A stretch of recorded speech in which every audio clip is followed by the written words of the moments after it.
Good morning everybody. आज हम इस वीडियो में बात करने वाले हैं कार्बोक्सिलिक अम्ल के रासायनिक गुणों के बारे में। चलिए वीडियो को स्टार्ट करते हैं।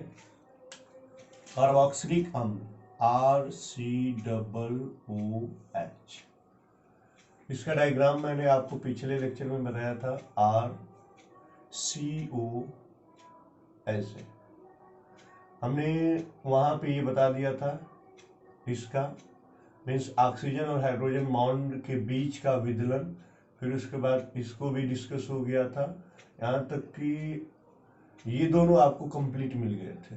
ठीक है, आज हम इस वीडियो में बात करने वाले हैं यहाँ से पूरा का पूरा एल्किल ग्रुप और ऑक्सी कार्बन, ये जो है कार्बन, इनका ठीक ना पूरा का पूरा COOH संबंधित, और फिर हमारा केवल कैपिटल R के संबंधित रासायनिक अभिक्रिया। तो इसमें पहला, दूसरा, तीसरा, तो आप कह सकते हैं तीसरा हम लोग स्टडी करने वाले हैं वे रासायनिक अभिक्रियाएं, वे रासायनिक अभिक्रियाएं, वे रासायनिक अभिक्रियाएं जिनमें COOH संबंधी अभिक्रियाएं होती है। ठीक ना, अभिक्रियाएं समझ में आया। ये कुछ ऐसी अभिक्रियाएं पढ़ेंगे जिसके अंतर्गत केवल हम लोग इसका अध्ययन करने वाले हैं। ठीक है, तो इसमें आपको आने वाला है COOH के लिए एक हम लोग पढ़ने वाले हैं अपचयन। अगर हम लोग कार्बोक्सिलिक अम्ल का अपचयन कराएंगे तो वहां पे COOH पूरा कार्बोक्सिलिक समूह में अभिक्रियाएं संपन्न होती है। और दूसरा हम लोग पढ़ेंगे इसमें विकार्बोक्सिलन। ठीक ना, ये है अपचयन। मीन्स होता क्या है, हल्का हल्का समझते हैं। अपचयन मीन्स H2 का जुड़ना। H2 को अगर आप जोड़ते हैं तो अपचयन कहलाता है। H2 कहां से जुड़ेगा? लिथियम एल्युमिनियम हाइड्राइड की उपस्थिति में, चाहे डाई बोरेन, डाई मीन्स दो, देखिए दो, बोरेन अल्केन जैसे एथेन, तो ये डाई बोरेन, इन दोनों की उपस्थिति होती है तो कह सकते हैं कि अपचयन होता है। अगला दे रहा है कार्बोक्सिलन। ठीक ना, इंग्लिश में बोला जाता है डीकार्बोक्सिलेशन। इसका अर्थ ये हो गया, डी मीन्स कमी, कार्बोक्सिलेशन मीन्स क्या? Carbon dioxide. तो कह सकते हैं यहाँ पे कहीं ना कहीं कार्बन डाइऑक्साइड रिलीज होता है। तो अगर हमें कार्बोक्सिलिक अम्ल में COOH की केवल अभिक्रिया देखनी है तो उसके लिए सिंपली एक अपचयन कराएंगे और दूसरा विकार्बोक्सिलेट चाहे डीकार्बोक्सिलेशन कराएंगे। अपचयन का इंग्लिश होता है रिडक्शन। ठीक है, तो ये दो चीजें होती हैं। तो चलिए हम लोग स्टार्ट करते हैं पहला वाला अपचयन। तो आपने लिखा यहाँ पे RC, ठीक ना, RCOOH, ठीक है ना। यहाँ पे आप लिख सकते हो RCOOH, जो कि एक प्रकार का हमारा कह सकते हैं जनरल फार्मूला होता है कार्बोक्सिलिक अम्ल का। यदि आपने क्या किया यहाँ पे, अगर आपने यहाँ पे किसकी उपस्थिति आप ले रहे हो, जैसे कि अपचयन की बात हुई है, तो यहाँ पे हमने क्या किया, लिथियम एल्युमिनियम हाइड्राइड, ठीक ना, अगर इसको यूज किया in the presence of ether, ठीक है, और दूसरा चाहे डाइबोरेन को B2H6 को, अगर इसका आपने प्रयोग किया, दोनों को में से किसी को प्रयोग करते हैं तो यहां से हमारा रिलीज होता है क्या? हाइड्रोजन। वो हाइड्रोजन यहाँ पे, ठीक है ना, तो हमारा कन्वर्ट किस में होता है कि देता है कि अगर यहाँ पे जोड़ते हैं तो यहाँ पे हमारा होता है RCH2OH, इसका ठीक है। तो कार्बोक्सिलिक अम्ल का इनकी उपस्थिति में जब हमने क्या किया, रिएक्शन कराया, तो मुझे मिलता है क्या, एल्कोहल। वो भी कैसा, प्राथमिक एल्कोहल, प्राथमिक एल्कोहल, प्राथमिक एल्कोहल मिलता है। क्लियर। प्राथमिक एल्कोहल क्या होते हैं, वे एल्कोहल जिनमें हमारा केवल एक OH होता है, मोनो भी कर सकते हैं। और यहाँ पे सबसे बड़ी बात देखिए, ये कार्बन है, ये कैपिटल A कार से जुड़ा हुआ है, एक ही है ना, और ये आपका OH, तो इसलिए इसको प्राथमिक एल्कोहल कहते हैं। अगर यहीं पे कैपिटल R एक और आप जोड़ दोगे तो क्या हो जाएगा, द्वितीयक, और कैपिटल R एक और जोड़ोगे तो क्या, तृतीयक। R क्या होता है, एल्किल समूह होता है। एल्किल समूह में क्या, CH3, C2H5, C3H7 ये वाले होते हैं। तो प्राथमिक एल्कोहल, सबसे बड़ी बात ये है इसमें कि जितने हमारे कार्बन इधर होंगे कार्बोक्सिलिक अम्ल में, उतने ही कार्बन आपके इधर मिल जाएंगे।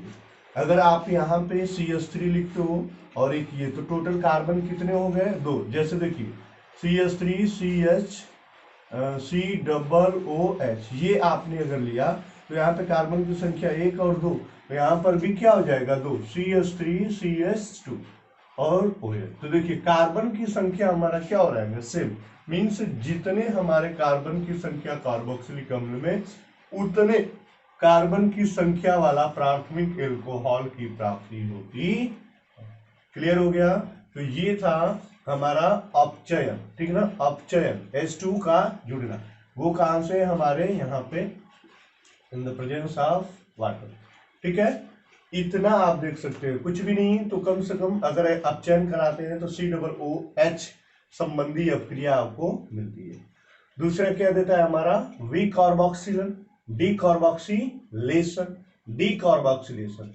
जब डीकार्बोक्सिलेशन आपको पढ़ना होगा तो इसके लिए इससे संबंधित 2 कर सकते हो यौगिकों के नाम याद करने हैं आपको, NaOH प्लस CaO। इन दोनों का रेशियो है 3:1, और इसका नाम हम लोग कहते हैं सोडा लाइम, सोडा, ठीक ना, सॉरी, सोडा लाइम बोला जाता है। अगर आपने कार्बोक्सिलिक अम्ल के साथ सोडा लाइम की अपक्रिया कराई तो वहां से कार्बन डाइऑक्साइड हमारा क्या होता है, रिलीज हो जाता है।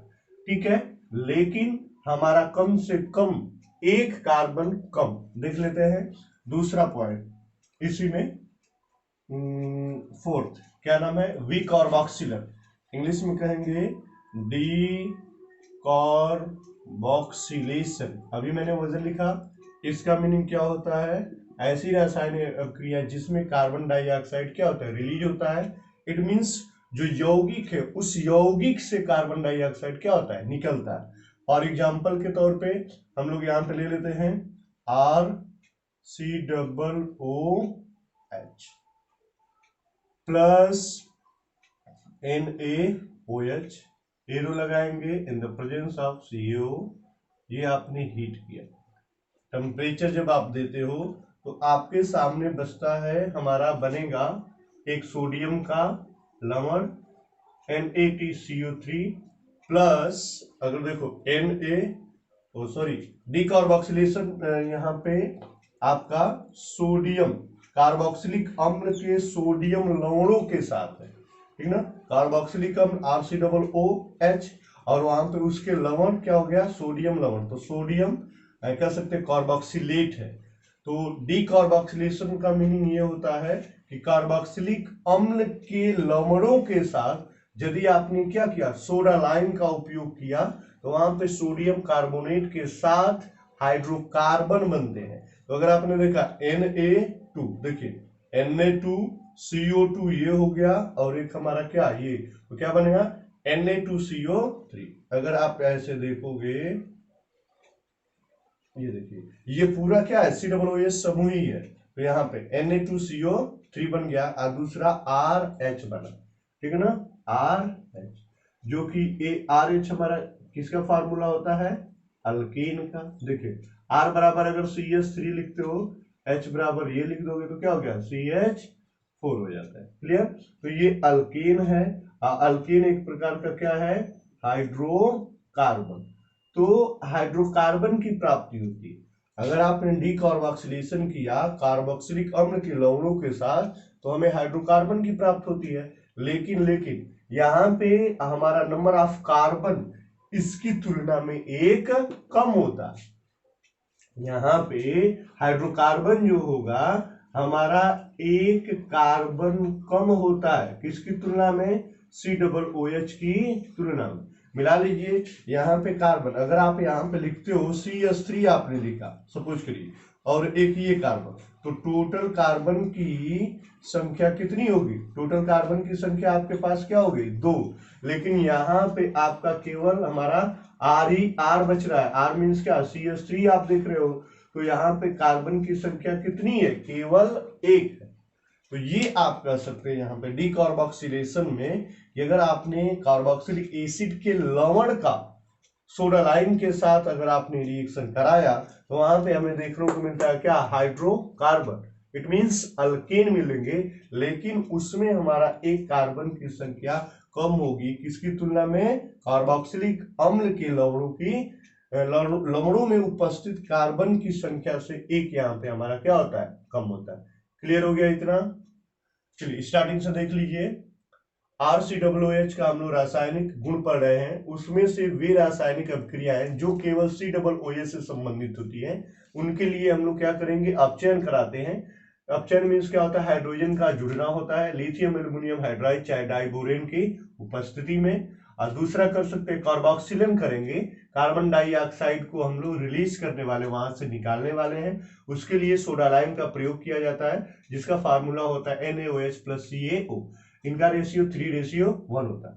तो पहले में जो RCOOH था, इनकी उपस्थिति हम लोग कराते हैं, तो यहाँ पे नंबर ऑफ कार्बन से मिलने वाले, और ये हमारा कन्वर्ट होता है किसमें, प्राथमिक एल्कोहल में।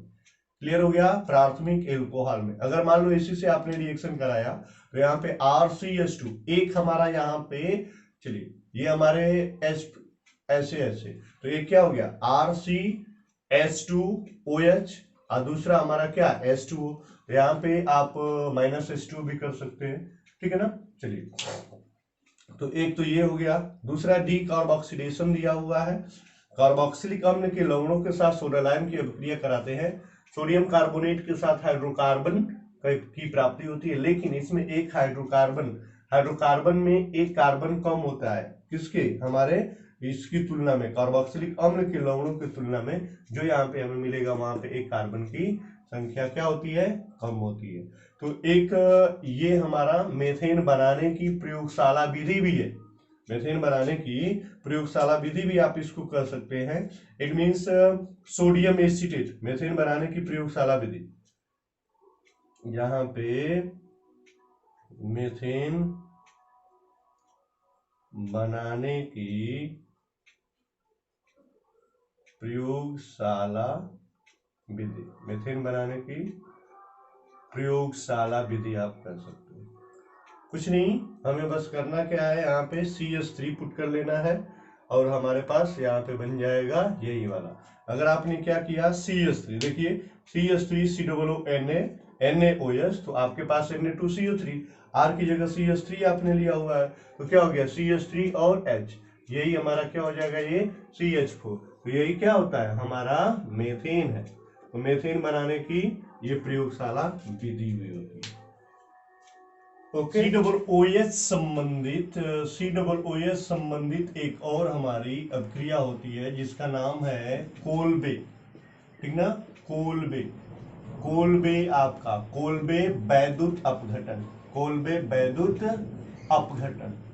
चलिए देखते हैं वैद्युत अपघटन। एक तो ये कोल्बे मीन्स क्या, के, तो के हमारा समूह फर्स्ट का तत्व है, तो ये हमारा पोटेशियम चाहे सोडियम के जलीय विलयन, ठीक ना, जलीय विलयन। तो इसका हम लोग क्या करेंगे, कार्बोक्सिलिक अम्ल का लवण ऐसा होना चाहिए, सोडियम चाहे पोटेशियम युक्त होना चाहिए। तो मैंने लिखा यहाँ पे CH3COONA, ये हमारा कार्बोक्सिलिक अम्ल का सोडियम लवण है। इसके जलीय विलयन के साथ मीन्स क्या, HOH के साथ हमने क्या कराया, वैद्युत अपघटन कराया। क्लियर, वैद्युत अपघटन कराया। तो आप जानते ही हैं कि ये सोडियम है, ये हमारा आपका वाटर मॉलिक्यूल्स है, पानी है, जली विलयन है। तो यहाँ पे एक प्रकार का ये हमारा क्या है, कार्बोक्सिलिक अम्ल का लवण, हमारा लवण है। और यहाँ पे क्या है, ये जल है जो कि अम्ल और क्षार दोनों की तरह बिहेव करता है। तो अगर सोडियम है तो अगर ये चाहे अम्ल हो चाहे क्षार हो, आप 10वीं क्लास में पढ़े होंगे कि अगर धातुएं अम्ल और क्षार के साथ अभिक्रिया करते हैं, एसिड और बेस के साथ, हाइड्रोजन गैस रिलीज करती है। तो एक आपका हाइड्रोजन गैस रिलीज हो गया। जब ये वैद्युत अपघटन करेंगे तो कार्बन डाइऑक्साइड यहाँ से टूट के निकलती है। तो दूसरा तो हमारा कंडीशन ये हो गया, ठीक है ना। अभी क्या बचा, Na है और ये OH है, तो एक हमारा बन जाता है NaOH। क्लियर। अब बचा क्या, यहाँ पे केवल CH3 और C बचा। तो जो ये अभिक्रिया है इसमें हमारा एक हाइड्रोकार्बन बनता है, हाइड्रोकार्बन का निर्माण होता है। ये ऐसा हाइड्रोकार्बन है जिसमें सेम नंबर, जितने नंबर हमारे कार्बोक्सिलिक अम्ल के लवण में होंगे उतने ही हाइड्रोकार्बन का यहाँ पे बनेगा, जिसका नाम क्या है, अल्केन है। और अल्केन देखिए, दो हमारा एक कार्बन दो कार्बन का अल्केन कौन होता है, CH3 और CH3, नाम क्या है हमारा, एथेन। अब यदि हम लोग यहाँ पे देखते हैं बैलेंसिंग के तौर पे, तो हमारे पास आपके यहाँ पे बैलेंस करेंगे तो CH3 ये हमारे 3 to 5 और कितने हो रहे हैं यहाँ पे हमारे 6 to 8 हो रहे हैं। तो अभी हम लोग यहाँ पे चलिए 2 लगा दें, ठीक है ना, वाटर मॉलिक्यूल्स को 2, तो 2 2 4 3 7, तो नहीं 2 यहाँ पे भी लगाते हैं, ठीक है, क्योंकि कार्बन आपके टोटल कितने 2 2 4, तो ठीक है 1 2 और 2 4, सही बैलेंस हो गया। सबसे वेरी वेरी इंपॉर्टेंट इसमें ये है कि जो हमारे कार्बोक्सिलिक एसिड के लवण है, जितने कार्बन, नंबर ऑफ कार्बन, ठीक है ना, कितने हैं यहाँ पे हमारे देख लेंगे। अगर आपके क्या है 2 कार्बन वाले ना, तो उतने ही नंबर के हमारे हाइड्रोकार्बन आपके बनने वाले, ठीक है ना। तो इसमें हमें एथेन बन सकता है, ये हमारा एथेन बना सकते हैं इससे। दिस इज द कॉल्बे वैद्युत अपघटन। ये भी हमारा सिद्ध करता है, किससे संबंधित है, COOH संबंधित रासायनिक अभिक्रिया है। कॉल्बे के लिखेंगे कि हमारा पोटेशियम होता है, तो पोटेशियम कार्बोक्सिलिक के पोटेशियम जली विलयन, ठीक ना, तो ये हमारे लवण का जली विलयन वैद्युत अपघटन किया, मुझे हाइड्रोकार्बन यहाँ पे प्राप्त हुआ। इसी का नाम होता है क्या, वैद्युत अपघटन विधि कर सकते हैं, ठीक ना। तो ये इतना नोट कर लीजिए। तो पढ़ रहे हैं RCOOH,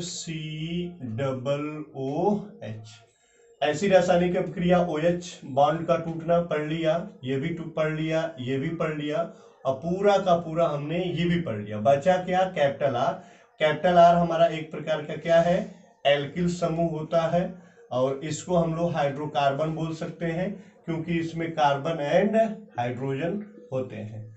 तो अभी हम इसमें पढ़ने वाले हैं, इस पॉइंट में हम लोग पढ़ने वाले हैं कि हाइड्रोकार्बन वाले भाग में, ठीक है ना, हाइड्रोकार्बन भाग से प्रतिस्थापन अभिक्रिया, ये जो है हाइड्रोकार्बन, ठीक ना, हाइड्रोकार्बन भाग में प्रतिस्थापन अभिक्रिया, क्लियर, प्रतिस्थापन का मीन्स क्या होता है कि कोई यहाँ पे देखिए, ये हमारा क्या है, एल्किल है, तो यहाँ पे हमारा हाइड्रोजन और हाइड्रोजन, इधर आपने लिखा COOH। तो इससे मीनिंग नहीं है केवल इस ग्रुप में मुझे रिएक्शन कराने हैं, और भी प्रतिस्थापन, इस हाइड्रोजन, किसी हाइड्रोजन को मुझे क्या करना है, किसी से रिमूव कराना है, उसी को हम लोग क्या कहेंगे, हाइड्रोकार्बन भाग में प्रतिस्थापन अभिक्रिया। तो उसके लिए हमें एक पहला पॉइंट इसमें हम लोग पढ़ने वाले हैं, हैलोजिनेशन कर सकते हैं, चाहे हैलोजनन भी कहते हैं, हैलोजनन। तो हैलोजन समूह से रिलेटेड, हैलोजन समूह क्या होता है, कैपिटल X, जहाँ पे क्लोरीन ब्रोमीन मेनली इसी को लिया जाता है, ठीक है ना, तो क्लोरीन और ब्रोमीन होते हैं। तो हैलोजनन कहीं ना कहीं X ग्रुप में उपस्थित तत्वों का एडिशन है। तो अभी कह सकते हैं ऐसे कार्बोक्सिलिक अम्ल लेने हैं, वेरी वेरी इंपॉर्टेंट, इसमें ऐसे कार्बोक्सिलिक अम्ल जिसमें अल्फा हाइड्रोजन की उपस्थिति हो, अल्फा हाइड्रोजन की उपस्थिति हो। अल्फा हाइड्रोजन क्या होता है? क्रियात्मक समूह के पहला वाला, ठीक ना, क्रियात्मक समूह के पहला। यहाँ पे देखिए, अगर मैंने लिखा यहाँ पे CH3 CH और C OH, ये आपका क्या हो गया? फंक्शनल ग्रुप, क्रियात्मक समूह। इसके पहले वाला ये जो फर्स्ट है, दिस इज अल्फा, तो इसको बोलेंगे अल्फा कार्बन। ये जो अल्फा कार्बन से हाइड्रोजन अटैच होते हैं, दैट इज अल्फा हाइड्रोजन, ठीक है। तो इनके साथ ही अगर हमने क्या किया, हाइड्रोजनन किया, हाइड्रोजनेशन किया, तो यहाँ पे जो H2 होता है, ठीक ना, H2, तो इसका H2 को मैं ऐसे लिखता हूं, X2, ठीक है ना। तो X2 इनके साथ हमारी क्या करता है? अब क्रिया करता है, इसको क्या करता है? रिमूव करता है। तो जब रिमूव करता है तो यहां पे बन जाएगा क्या हमारा? CH3 CH, एक और X हो जाएगा COOH। इसको बोलेंगे अल्फा हाइलो, क्योंकि ये हाइड्रोजन ग्रुप का है। अल्फा हाइलो कार्बोक्सिलिक अम्ल, कार्बोक्सिलिक अम्ल बोल सकते हैं इसको।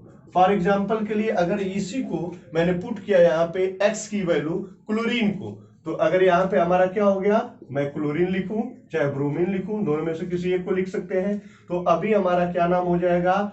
Alpha chloro, alpha chloro. जो कार्बोक्सिलिक अम्ल है, कार्बोक्सिलिक अम्ल क्या है? 1 2 3, 3 के लिए क्या? एथेनोइक अम्ल। तो अल्फा क्लोरो 1 2 3 प्रोपेन ना, तो प्रोपेनोइक अम्ल ये हो जाता है, सही है। और इसको इन्होंने एक नेमिंग रिएक्शन के नाम से हम लोग जानते हैं। नाम क्या है कह सकते हैं? इसका नाम होता है हेल्फोलार्ड, ठीक ना, हेल्फोलार्ड,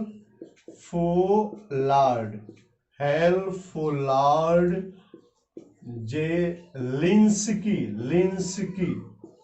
जेलिंस्की अभिक्रिया, ये नेमिंग रिएक्शन है, ये हमारा नेमिंग रिएक्शन है, कह सकते हैं जेलेंस्की अभिक्रिया, ठीक ना, ये नेमिंग रिएक्शन। तो अगर कभी कभी एग्जाम में ये भी आ जाता है कि हेल्फोलार्ड जेलेंस्की अभिक्रिया क्या है, तो आप क्या लिख सकते हैं कि वे कार्बोक्सिलिक अम्ल जिनमें अल्फा हाइड्रोजन की उपस्थिति होती है, यदि उनका हम लोग क्या कराते हैं? हैलोजनन, इट मींस क्या? H2 से, Cl2 से, Br2 से, तो हमें अल्फा हाइलो कार्बोक्सिलिक अम्ल की प्राप्ति होती है। और इस वाले को आप आसानी के साथ लिख सकते हैं, ये अल्फा, ये हमारा क्या हो जाता है? हमारा बीटा। तो अगर इन हाइड्रोजन की बात करेंगे, दिस इज बीटा हाइड्रोजन, और इन हाइड्रोजनों की बात करेंगे तो ये हो जाएगा क्या? Alpha hydrogen.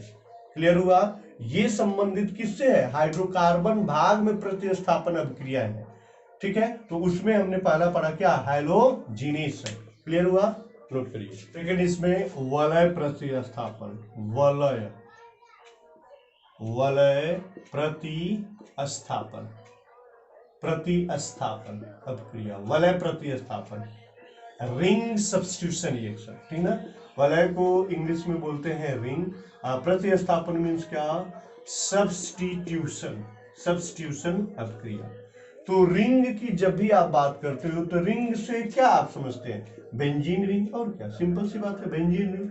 और बेंजीन रिंग का जो फार्मूला होता है C6H6, तो ये भी एक प्रकार का क्या है? हाइड्रोकार्बन।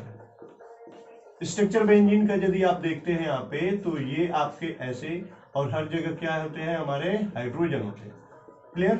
हाइड्रोजन है।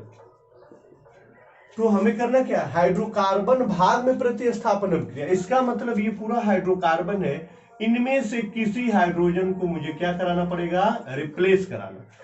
इसका हमारा पढ़ क्या रहे? कार्बोक्सिलिक अम्ल, तो R की जगह बेंजीन रिंग, R की जगह पुट कर दे बेंजीन रिंग, तो कार्बोक्सिलिक अम्ल हमारा हो जाएगा R की जगह बेंजीन रिंग। तो चलिए यहाँ पे देखता हूं, ये R की जगह हमने ले लिया बेंजीन रिंग, ठीक है ना, और यहाँ पे मैंने लिखा COOH। अब इसको, ये क्या है? हमारा कार्बोक्सिलिक अम्ल ही है, लेकिन क्या? बेंजोइक अम्ल जिसे बोलेंगे। अब हम कह सकते हैं, यहाँ पे मैंने लिखा सांद्र, सांद्र HNO3 की उपस्थिति है, और एक आपका क्या है? सांद्र H2SO4 है, ठीक है। तो यहाँ पे ये टूटता था, याद करिए, HNO3 हमारा जब ऐसा टूटता था OH minus plus NO2 1 plus, ठीक है ना। तो यहाँ पे हमारा एक बनता है कंपाउंड बेंजीन रिंग और NO2 और ये जो C डबल OH, नाम क्या हो गया, मेटा नाइट्रो बेंजोइक एसिड, ठीक ना, मेटा नाइट्रो, इसका नाम है हमारा मेटा नाइट्रो, क्योंकि आर्थो मेटा पैरा, फिर हमारा क्या, हमारा मेटा पैरा, आर्थो ये हमारा मेटा होता है, पैरा होता है, मेटा होता है हमारा आर्थो। तो यहाँ पे Meta nitro benzoic acid, benzoic acid ये हो गया। तो एक तो इसके साथ आप रिएक्शन करा सकते हैं, दूसरा ये भी कर सकते हैं कि बेंजीन, बेंजोइक एसिड आपने ले लिया, बेंजोइक एसिड, ठीक है ना, उसके बाद इन द प्रेजेंस ऑफ कर सकते हो Fe, ठीक ना, in the presence of Fe Br3 और इसकी उपस्थिति में इसके साथ, ठीक ना, कर सकते हैं Br2 के साथ हमने रिएक्शन कराया, तो ब्रोमीन हमारा यहाँ पे बेंजीन रिंग, ठीक है ना, और ये मेटा पोजीशन पे हमारा ब्रोमो और बाकी C डबल OH। तो यहाँ पे हमारा नाम हो जाएगा मेटा ब्रोमो बेंजोइक एसिड हो जाता है, क्लियर। तो ये भी हमारा प्रूफ करता है, देखिए यहाँ के हाइड्रोजन को इन्होंने क्या किया है, रिप्लेस करता है।